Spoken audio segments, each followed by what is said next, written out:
Bonjour et bienvenue à la 10e émission de Max et Bruno. Max, bravo.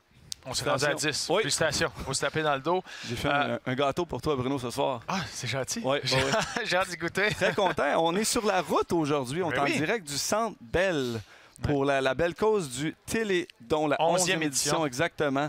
Donc, on est ici, on prend les appels. Donc, gênez-vous pas, tout au long du show, tout au long de la journée, on peut appeler au 1-888-925-2133 ou texter ABS à 45678 pour faire un don de 10 $. Donc, soyez généreux. C'est une très bonne cause et on est chanceux aujourd'hui. Toute une émission qu'on a.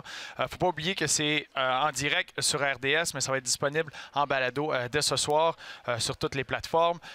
Et aujourd'hui, on a un ancien capitaine qui va se joindre à nous. Ça, c'est super intéressant qui est arrivé là. Mais on va y aller avec le menu du jour pour aujourd'hui. On parlait cette discussion avec Bob Gainey, qui est l'ancien capitaine qui se joint à nous. On fait un retour sur la semaine du Canadien. C'est ce qui se passe chez le Canadien présentement. On a un deuxième invité de Marc aussi, entrevue avec Patrice Brisebois, qui sera nos invités cet après-midi. On va faire notre tour d'horizon de la Ligue nationale, comme d'habitude.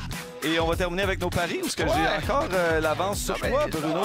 Mais j'entends ma remontée tranquillement. Mentalement, j'ai semé une graine. Je pense qu'on est égal cette semaine. Beaucoup de positif. On est très content de vous avoir à Max et Bruno. Vous êtes notre invité préféré à date, je pense. On a eu des invités de marque. Oui. Mais je suis très content de vous avoir aujourd'hui. Je sais que ça va être difficile à répondre. Vous avez gagné 5 Coupes Stanley en tant que joueur. Votre moment marquant dans votre carrière, votre moment préféré en tant que joueur, si vous en avez un, lequel ce serait? Je suppose que quand on a des expériences pour la première fois, c'est peut-être la première fois que j'ai joué un match pour les Canadiens ou certainement la première fois que j'étais avec l'équipe quand nous avons gagné le Coupe Stanley. Les autres temps sont beaux aussi, mais si on passe sur la même expérience plusieurs fois, c'est la première fois qui donne la marque le plus dur. Ouais. Dans une magnifique carrière, mais c'est sûr que dans n'importe quelle carrière, il y a des hauts, il y a des bas. Il y a des moments un peu plus difficiles.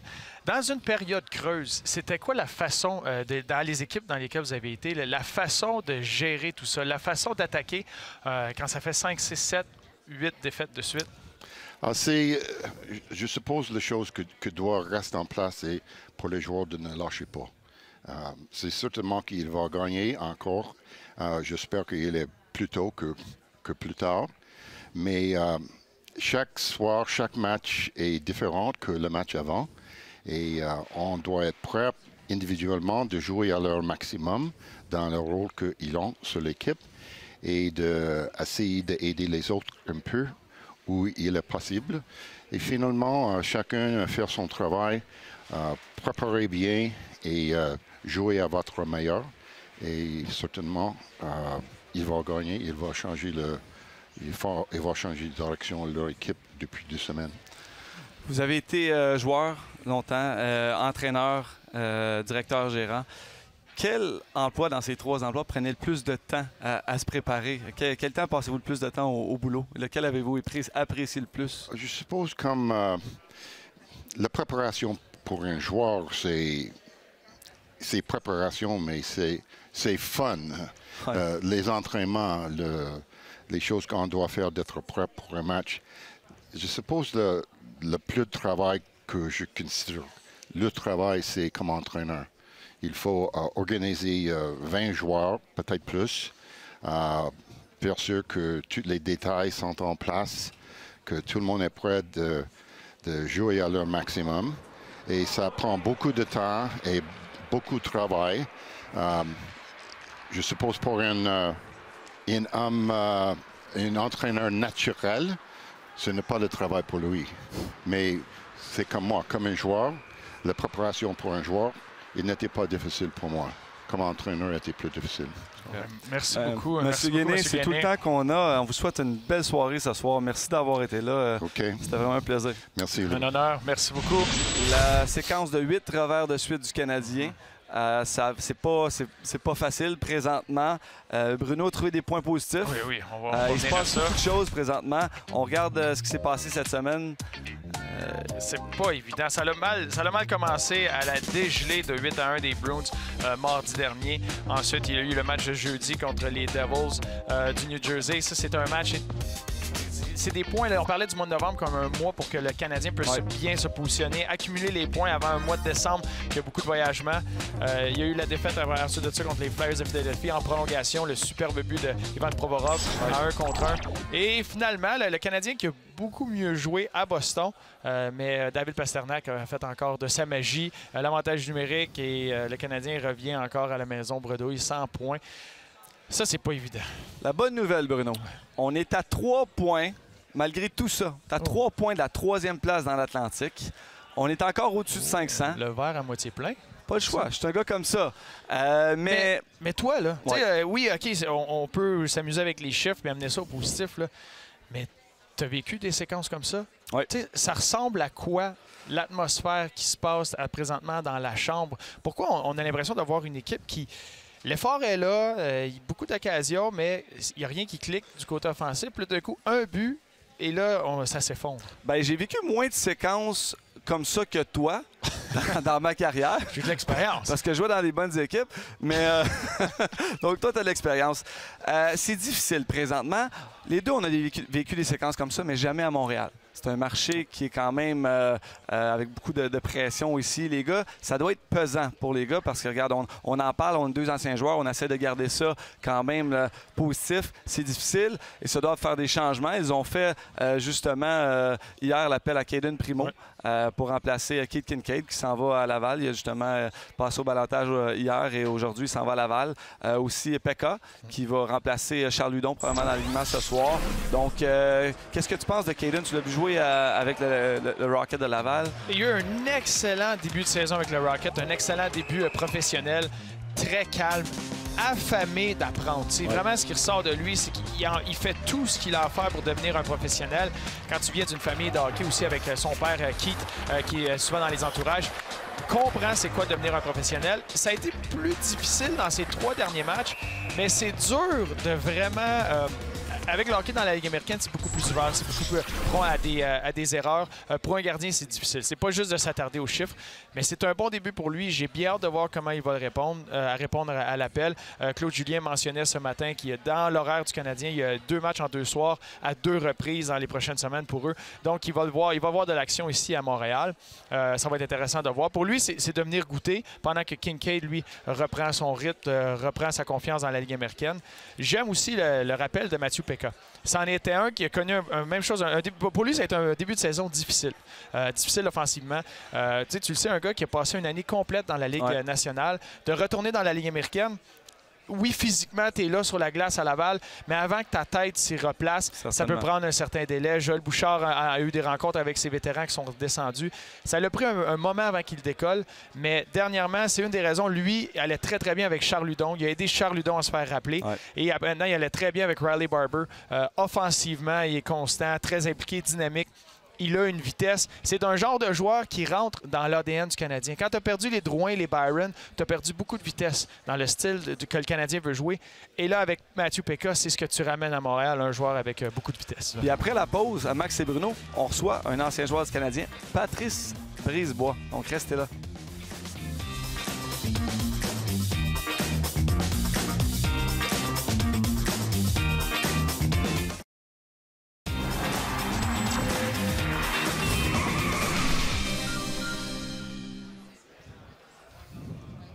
Alors, on est de retour au Centre Bell avec un invité de marque. Patrice Brisebois. Oui? Oui, merci, Marc. Je te dis, Pierre, on a joué contre. Oui. T'étais tout un joueur. Tu commençais. Oui, exact. J'essayais de te déranger. J'essayais de te déranger, hein? Calme-toi, le kid. Ça va bien, là. Merci d'être là. Un plaisir, merci de l'invitation. Premièrement, parle-nous un petit peu de ton implication tout au long de ta carrière, mais maintenant, qu'est-ce que tu fais avec... Bien, on fait beaucoup de promotions. On rencontre les gens dans les loges.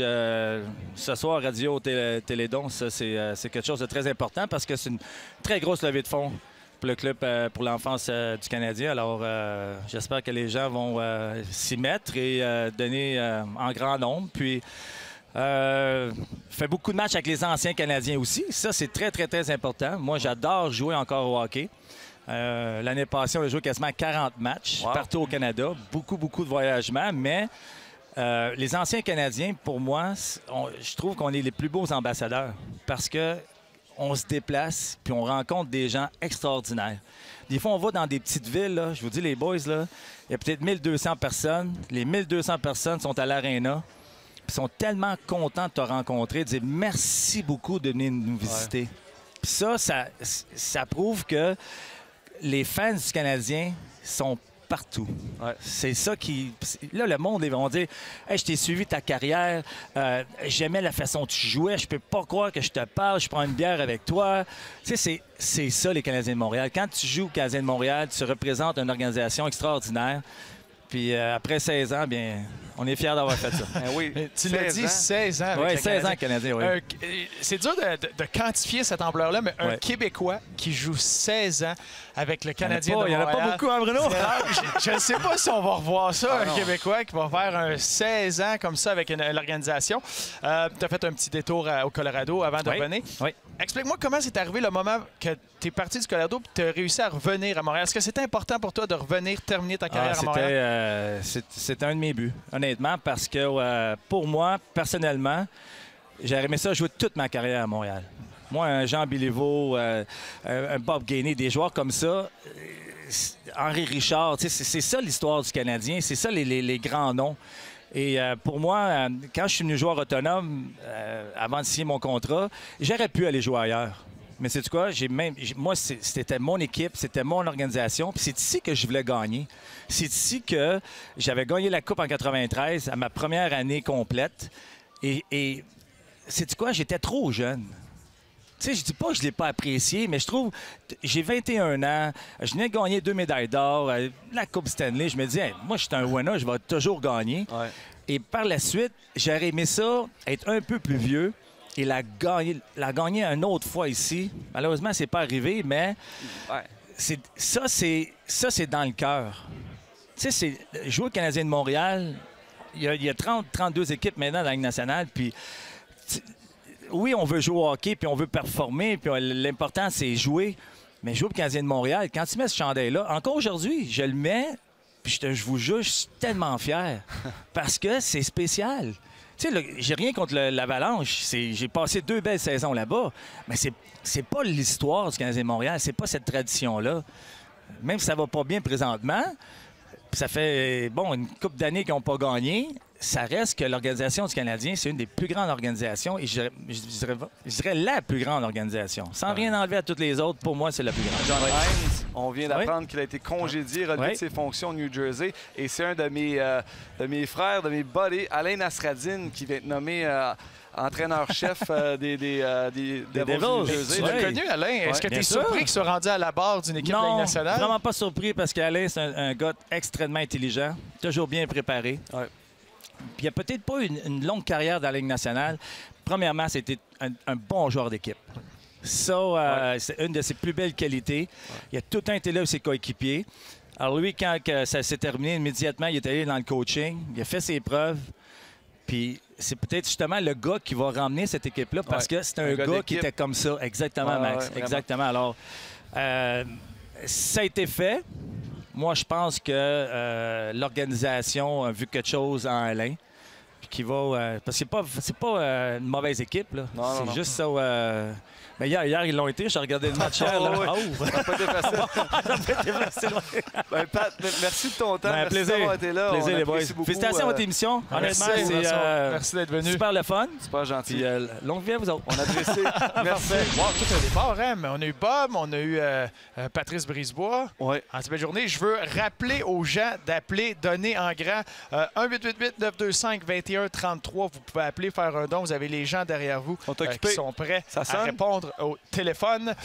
Max, je veux qu'on rentre dans les sujets de la Ligue nationale. Parce que là, ça l'a brassé. On va commencer avec la fleur de lys. Exactement. Bien dit comme ça.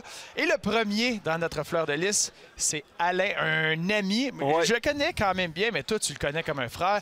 Alain Nasreddine, je veux que tu nous en parles, qui a été promu. Il est maintenant entraîneur-chef des Devils du New Jersey, qui ont remercié John Hines cet après-midi.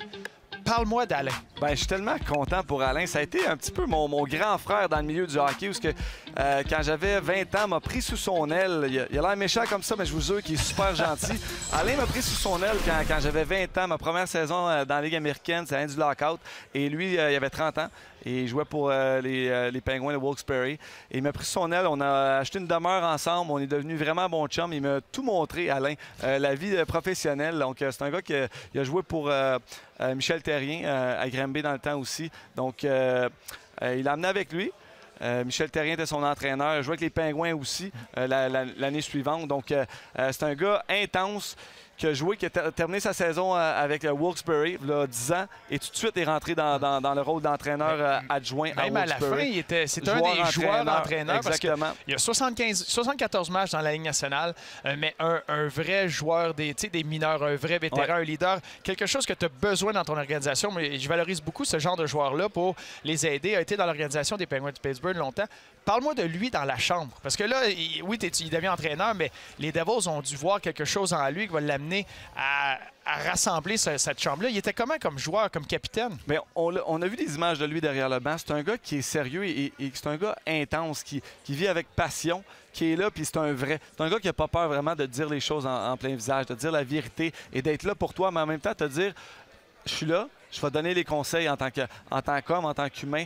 Puis je pense côté système aussi, ça fait 10 ans qu'il est assistant coach aux côtés de John Hines, justement. Donc, je suis certain qu'il est déçu pour John Hines parce que c'est lui qui a seulement coaché avec cet entraîneur-là.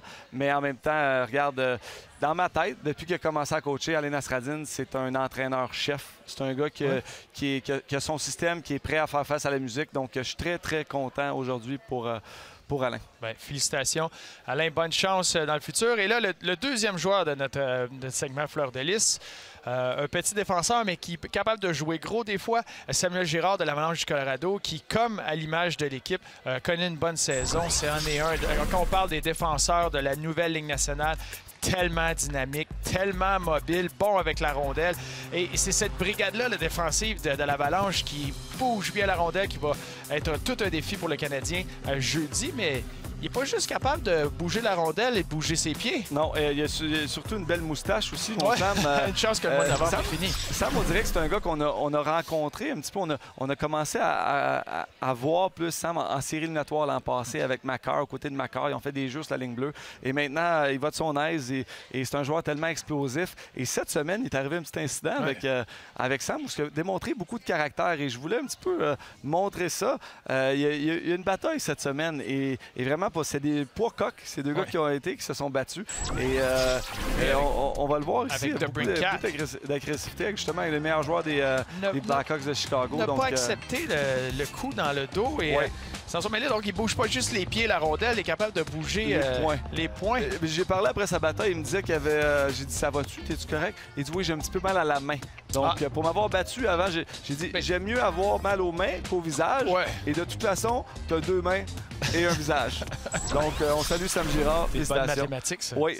L'équation est bonne. M. Bruno, en revenant, on va pouvoir parler de nos paris de cette semaine. Et qui connaît mieux le hockey entre nous deux? C'est moi, parce que j'ai présentement l'avance par ça fait partie quelques de ma stratégie, points, je crois. Donc, restez là.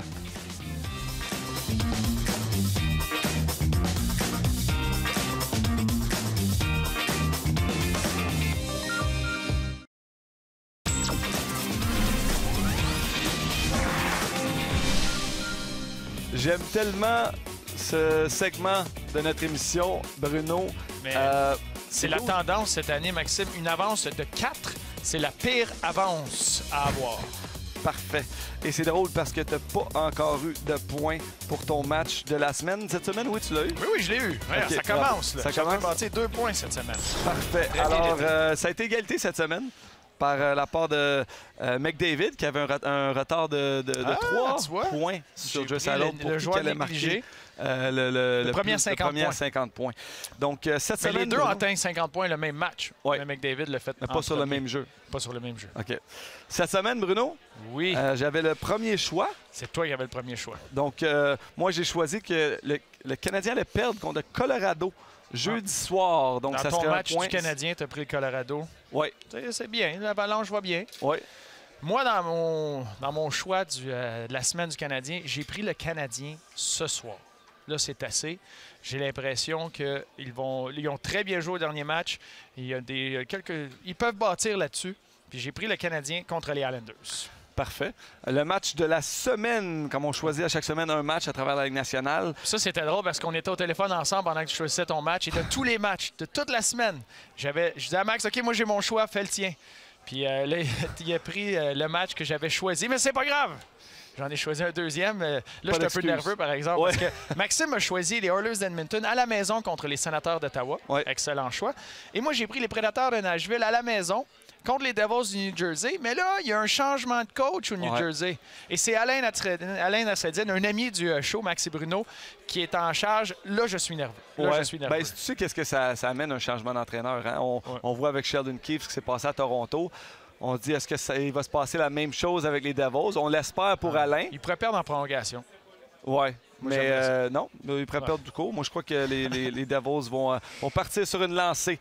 Et le pari d'extra qu'on fait cette semaine, ça serait la prochaine victoire du Canadien de Montréal. Ça sera quand? Ben moi, j'y vais. Je suis mes idées. J'y vais ce soir contre les Islanders. Donc, ça va faire 2 points si le Canadien remporte la partie ce soir. Et moi, je crois que la première victoire du Canadien sera à New York cette semaine, vendredi soir. Contre les Rangers. Oui, on verra. Mais là...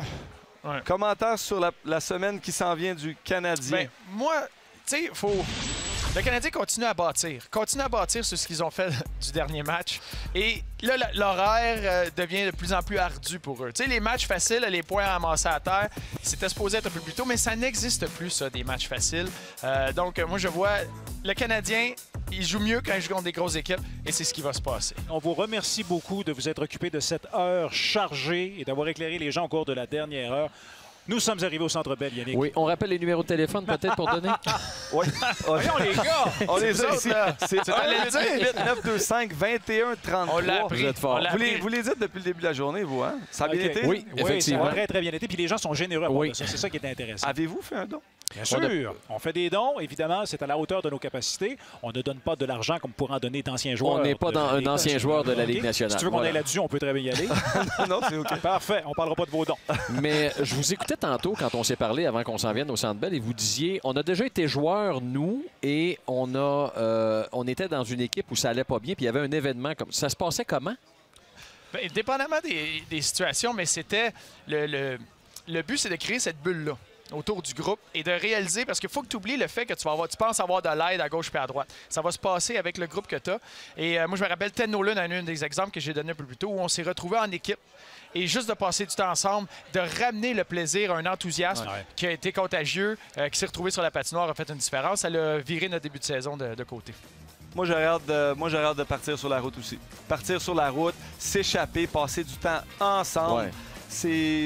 Il est temps. Ça fait trop longtemps qu'ils sont à la maison. Là, donc, effectivement, ça va bon voyage, ça va faire bien tourner la chose. Oui, exactement. On va vous laisser terminer votre émission. On regarde aller, là. Le prochain, mardi, le 10 décembre. Merci d'être avec nous. Continuez de donner. On se revoit la semaine prochaine. Bien Bonsoir. fait. Bravo. Bien fait, les boys. Merci beaucoup.